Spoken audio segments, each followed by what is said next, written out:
weltare ɓiɓɓe fulɓe andu diine maɗa fedde heblo sukaɓe africa weltare tv takkusan yoni to lumba ñalbi to ɓohe ɓaleje to gawi nane to ñoro mango to basambula to fasudeɓe to madina alheri to guetema to awoyni to korkoƴele to kuñankari to radio tata cheikh oumara to radio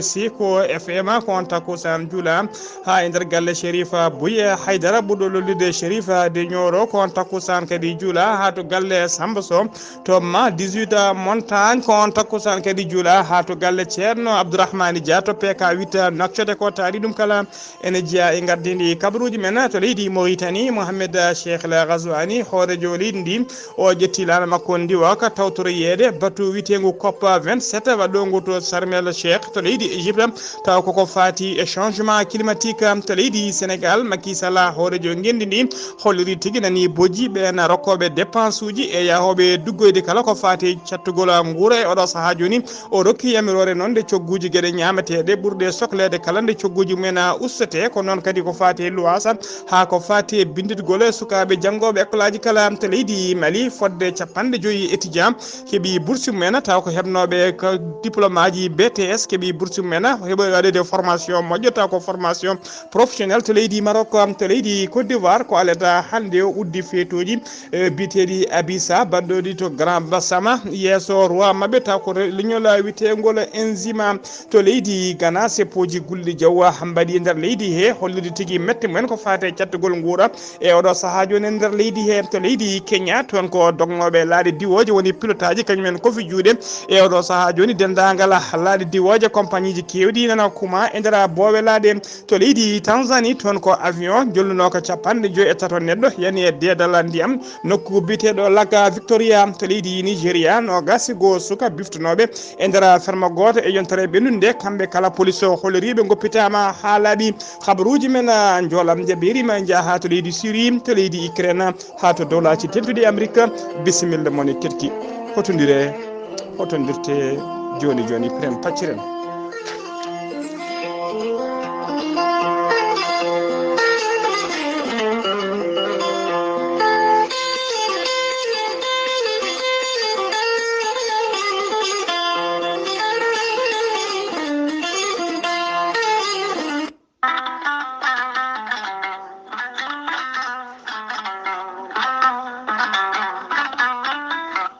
ɓandu jaaɗoru koppi musoji ɗaɗi cukkiɗi jogiiɗo AVC jogii cardiaque mo ganduɗa ƴiiƴam muɗum dogata e ɗaɗi muɗuma jogiiɗo sukara e ɓandu muma jokkodire gorel teyya gorel teyya ko lekki moƴƴi kayisaji mawɗi goni hen iwri en koto koredinoro way kono ha ko wargani a wulna ndiyam ma ha wula juppa hen aɗa yara no wirani aɗa yiito hen cellal ɓandu maɗa sa yiɗi hebde hen hoolare timmude jahata koto site gorel teyya janggana hoore maɗa ko haala e ñabbuji ɗi gorel teyya safrata ɗi kala mbatta ko www.gorelteyya.com ma janggan hoore maɗa kala kada yiya hena gorel teyya ala rewam ala effet a yarat ko lekki ki wocceteki yareteki aɗa yiito hen cellal ɓandu maɗa sa yiɗi jokkodirde tongoɗe gorel teyya woto woɗɗo joni joni so tawi koto leydi France gonɗa jokkodirta koye Amadou Ba 00336 52 19 76 71 so tawi ha joni ko leydi France jokkodirta koye Haruna Ngayda 00336 50 99 64 43 so tawi koto États-Unis de Amérique gonɗa jokkodirta koye Abou Sow Kawral Fouta Business +1 34 77 01 56 77 so tawi koto leydi Gabon gonɗa jokkodirta koye biyeteɗo Pape Kane mbatta ko 077 39 57 97 so tawi koto kiidira gonɗa jokkodirta koye galle ceerno Habous Diallo 00221 77 554 75 54 musidɓe tedduɓe toppitoɗen korel teya ko nafoore ɓalli meɗena.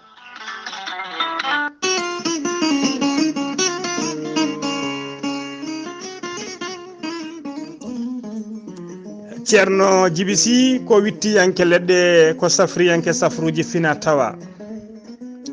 ceerno Djiby Sy ko jaadino ɓalwal danwal kala bawɗo listihara moƴƴuɗo loggal laaɓaɗo musidɓe tedduɓe halwa. ceerno Djiby Sy ne safara rafiji kewɗi ɗi jiiɗa cirol omo safara wonduɓe kista fibrama ndogam sita wonduɓe hendu weddaɓe korte wonduɓe dabaruji ronkuɓe famde koye men ɓe arsugaji kippi. ceerno Djiby Sy ene jogui leɗɗe e fannuji tati. hen fannu goto sa ƴetti ɗum fodde sappo e tati rafin yalta ma ha laaɓa. fannu goɗɗo o sa ƴetti fodde sappo e jeenayi rafin yalta ma ha laaɓa. fannu tataɓo sa ƴetti ɗum waddete koye gawri samme walla gawri ndemiri so tawi a waɗi no wiruma ni ko famdi kala fodde temedere rafin yalta ma ha laaɓa. ceerno Djiby Sy ne jogui pegge e usula bawɗe neldede e kala leydi e kala continent. ceerno Djiby Sy ko jawɗo firtude dabaruji jawronɗe rewɓe sattaraɓe dewle e worɓe wonduɓe walla rewɓe wonduɓe e gorko cheyɗani. ceerno Djiby Sy to tawi yannama ka miskino safruma ha mbiya weng taw hay mbuɗa yoɓani so wona wonduɓe rafiji ɗiɗi on mo seeɗineji kamɓe bahlide hoore mum ha habɓa walla janowo borogal. ceerno Djiby Sy ne wiya dendagal kileniɓe mum kala to neɗɗo woni so tawi on pamodiri ma wat feere ɗe ma jetto e juuɗe ma hano hannirta ni. ceerno Djiby Sy ne wiya so tawi jiɗɗa ko waɗnede listihara ko indema inde nene ma dokkatamo o haala ko woni e nder ɓerde ma ha mbiya yoni. so tawi ko wonɓe leydi Mauritanie listihara ko ujunere mbuɗu, leydi Sénégal Mali e dendagal leyɗele takkiɗe leydi Mauritanie ko temedde nayyi, leyɗele Afrique goɗɗuɗe Asie Amérique ɗum garati musidɓe tedduɓe listihara ko gratuit hay mbuɗu yoɓetaki. ceerno Djiby Sy ko labɗo reedu malaɗo wune kala jiɗɗo hebdemo mo tawe to Nouakchott base makko tawateɗo to légal netteka. ceerno Djiby Sy ko labɗo reedu malaɗo wune numéro téléphone makko ko 47 22 80 84. so tawi ceerno Djiby Sy omo gollodo kadi ne miñi kono wiye ceerno Alassane Sy on numéro téléphone muɗum ko 32 62 04 99. ceerno Djiby Sy ko labɗo reedu malaɗo wune mbadden dando faade makko.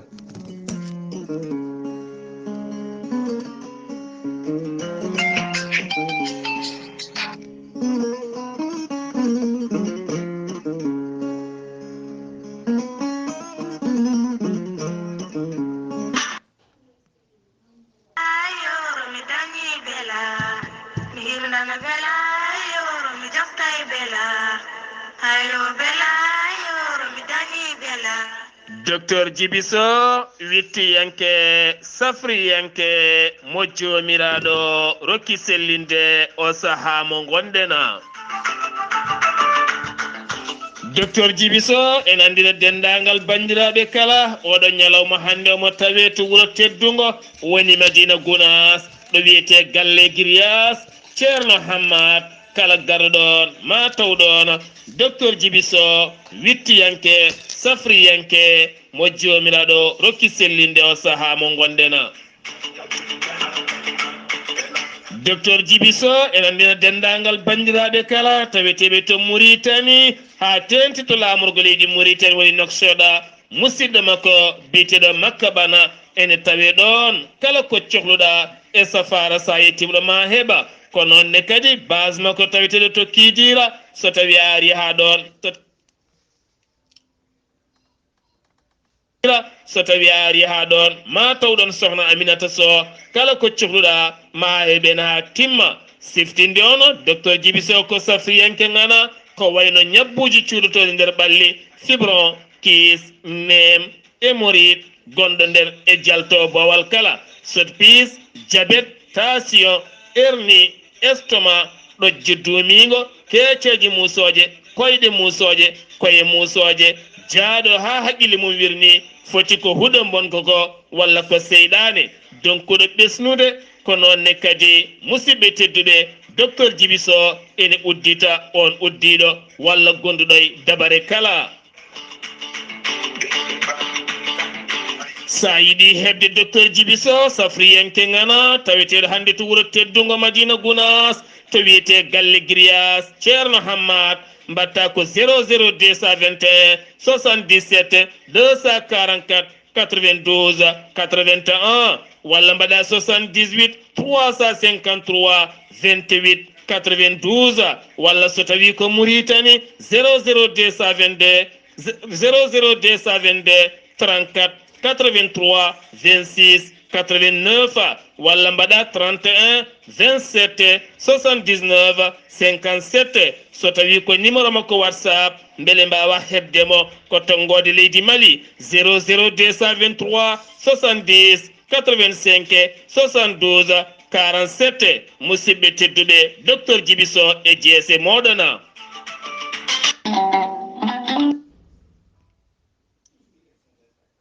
Ettode kaburuji mon e ɗemngal pulaar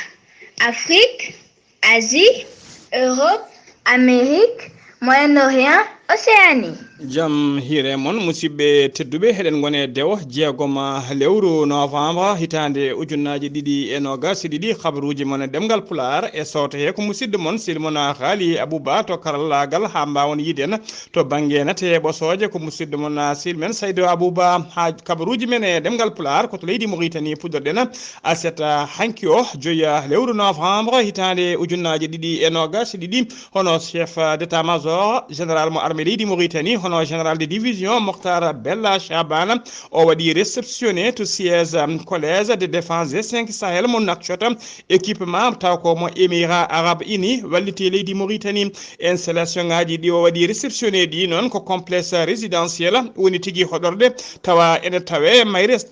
capanɗe tati e nayyi chambre woni cuuɗi e tawi kadi ko koɗanɗe ɓen wiyeteɓe étudiant ji wondude kadi e complexe goɗɗo on ko complexe sportive woni nokku to coftal ɓalli watte e nder on nokku noon en tawe hen piscine ene tawe hen kadi terrain sport mawɗo no fewi wondude e salle mawɗo taw ko salle de jeu woni to pijulloji mbaɗete ha joni ko leydi Mauritanie keddoɗen fédération nationale de natation ko fedde Mauritanie naɓe rendindeɓe kay ɓen lumbotoɓe eɓe tawe sunare mawde no fewi gila aljuma ɓennuɗo jaltugol aduna directeur technique fédération biyetenoɗo Mohamed Lemina Moulaye Eli o ɓurno lollide noon ko haydara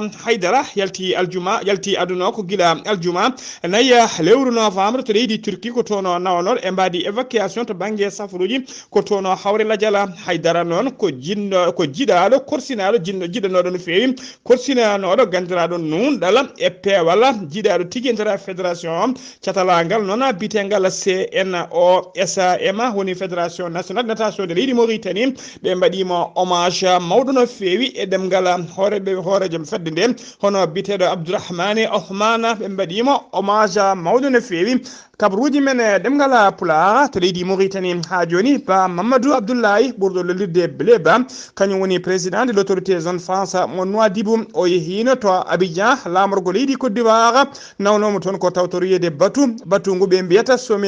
batu noon wiyetengu forum africain de développement e nder jillu hen noon o heeɓi fattangue tigui wawde joddade e président de la banque africaine de développement woni Bada hono biteɗo Aken Wumi Adesemi ɓe jewtidi ko fewi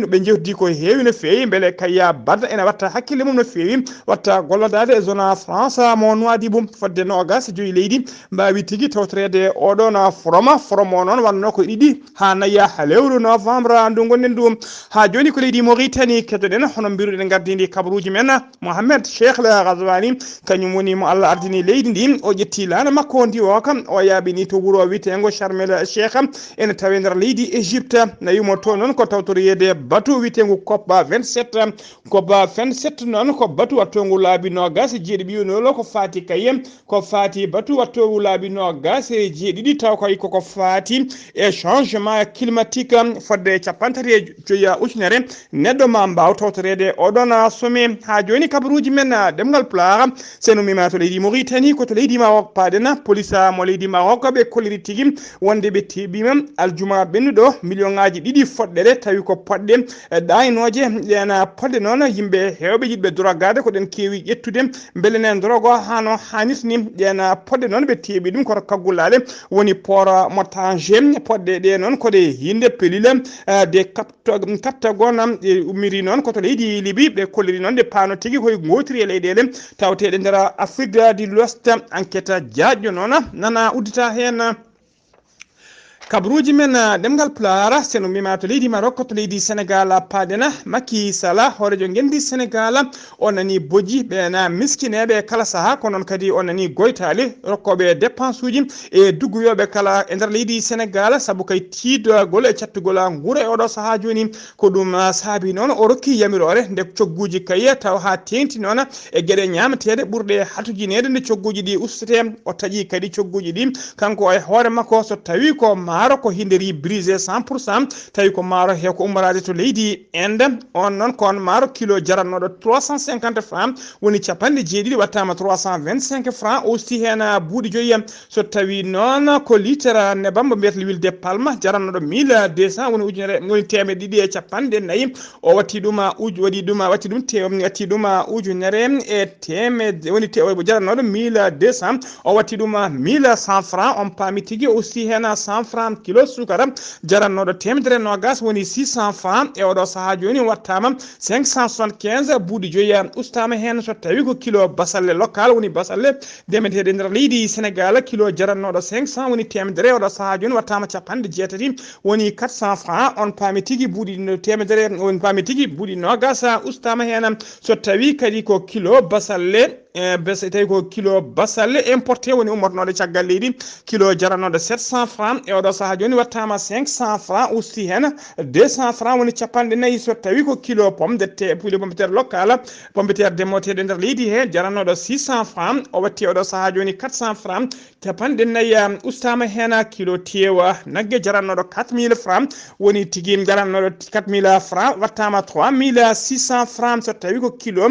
tewa tawi noon ko kilo dammuwol jarannoɗo 4500 wattama 4300 francs sac noon kala sac noon taw ko fate aliment de bétail woni tigui jamde woni rakkale ko nandi hen jarannoɗo 20000 francs woni ujunnaje nayyi oɗo saaha joni wattama 18000 francs ɗiɗo prix ji noon ko altine ko ɗiɗo prix ji kesi ɗi tagui hollirama tigui ko altine janggo waɗi puɗɗoto hutorede e nder jokuli leydi he kala ha joni koye on fannu keddorɗen teskanoma noon e oɗo saaha kala tiidgol ko fati tigui luwas woni kasdi e nder leydi Sénégal mo jiiɗa kala ne waya ha tenti noon ɓen wurɓe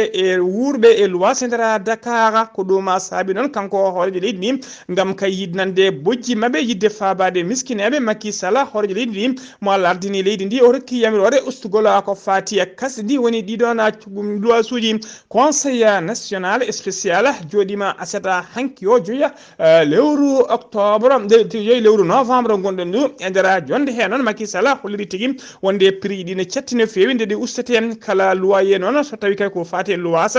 gonɗo lessa 300000 francs yo uste hen 20% so tawi ko luwas gonɗo hakkude 300000 francs ha fay 500000 francs ɗum noon ko 10% ustete hen so tawi ko luwas ɓurɗo gonɗo kay dow 500000 francs ɗum ustete hen ko 5% ene teska noon luwas ɓeydima e oɗo saahaji nder leydi Sénégal ko ɓeydi he ene qime ha 200% so tawi noon ko cogguji matériel de construction guila ko wayno jamɗe ciment ɓeydima ni kono ɗum ɓeydi ko 45% fotani noon ko luwas ne ɓeydo ha 200% e nder leydi he o holliri kadi wonde muccas kowoni commission des agence uji tawa ko agence uji immobilier keɓata ɗi ɗum kadi ma wawa yurnitede hen hano hannirti wawa ustede ko fati kadi e avance mo yimɓe hewɓe joom galleji kewide ma jooɓa lebbi tati koɗa e galle mum so lebbi tati ɗi gasi jooɓa lebbi tati goɗɗi walla lebbi joyyi ɗum kadi nde nattata ha laaɓa neɗɗo ma lewru maya tan jooɓa luwas ha joni kabaruji men ɗemgal pulaar to leydi Sénégal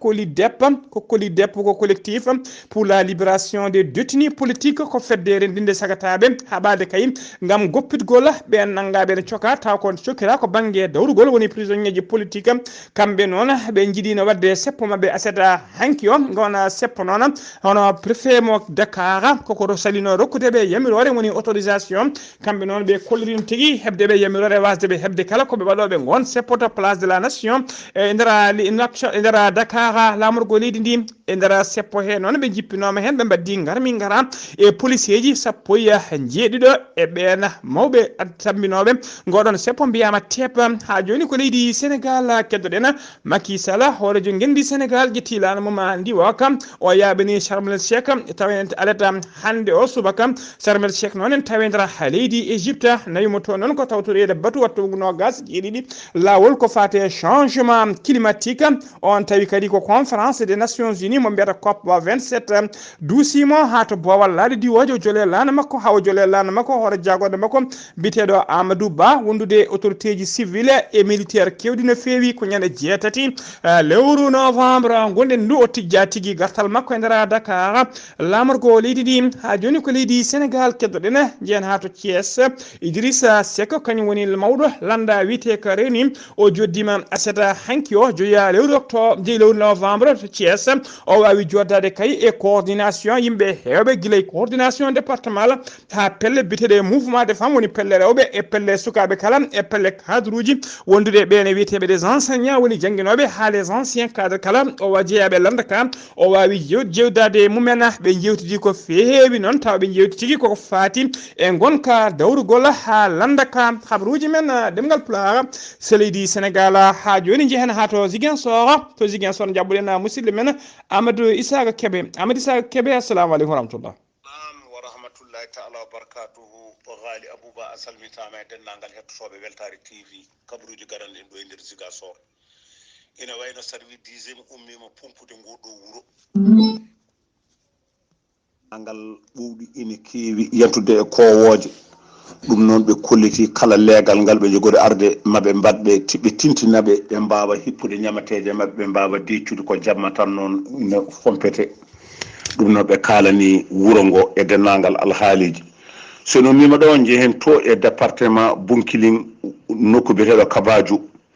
ina wayno Khalifa Souare kanko de wonko haali o yoɓe gonde caɗele ha feere laabi lawol maɓɓe moƴƴani ina wayno ummade ɗon Kabaju o fewde ga e Ziguinchor ko caɗele wonandeɓe autoji kewɗi ina mbaɗa accident ji yantude dennangal motoji rewɓe hewɓe so ittama to ina jibinta ko e lawol ɓe jibina e jakartaji ɓe jibina e taftafuji ɗum noon yo laamu ngu wawa yeccitade ɓe ko ɓuuri yawde e yaccade eɓe jogui tan école aji ɗiɗi école foof hen goto waɗi ko temedere élève école goɗɗo o waɗi ko 90 élève ɗum noon ndeɗo jangde wawata yarude yeeso eɓe ñaagui yo laamu ngu waw darnadeɓe haaɓe mbawa dañde école aji pour ɓe mbawa dañde museji so ina mima ɗon garen ɗo haala jeygu dene ina heewi ɗo e wuuro he ɗum ɗon noon ina wayno holi ɓeɗo oɗo ɓe mbi kilo de hande ina jara ɗo 50 dende saɗa heɓa ɗum ko ma peesa ɗum noon ɓe kolliti weltare mabɓe kamɓe de ɓe jiiti men koye mabɓe e ndema mabɓe wannoɓe hen campagne Abdou Bodia oɗo ummi ko Goudoumpa ina wayno o wi guesa makko ba o fuɗɗima dañde hen million CFA e dow guesa ba suwa taw gasde dene ɗe omo waɗa e oto o madda ɗo e nder Ziguinchor ina wayno ɗum noon holli hen weltare goɗɗo one wiye Abdou Diédhiou oɗo ummi ko to e jireji kanko ne o holliti dañal makko e guesa ba omo yaara hande 160 ujunere e dow guesa ba suwa taw gasde ɗum ɗon noon o andini yimɓeɓe yo mbat dole mumen e demal ko demal tan wawi hokkude neɗɗo dañal wona yaade ina taƴa leyɗele ina rewa e maaje ina rewa e jeeri ina yolone halko hoore mum nodde sukaɓe yoɓe dutto e demal ɗum ɗon noon Weltare TV musidɗo mon Ahmad Issa Keɓe gorko mboto kabruji ɗo fuɗo radio Zik FM jokkorirde Ghalii Abuu Bah yallah fen walde jaam Allahumma amin Seydi Kebe khabaruji men ɗemngal pulaar seno mima to Ziguinchor ko leydi Mali paɗena jagorgal leydi Mali kalfinaɗo ko fate entrepreneuriat wondude l'emploi et de la formation professionnelle woni heblo taw ko heblo moƴƴugo no feewi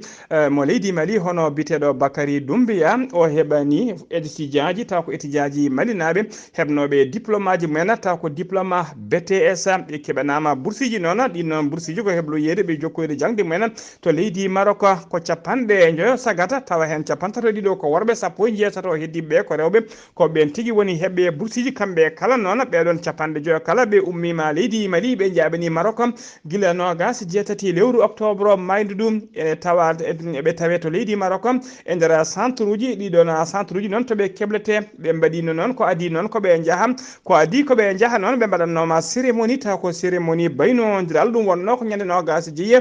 lewru octobre mbaydu ndu tawtornoma cérémonie o hono Bakary Doumbia ministre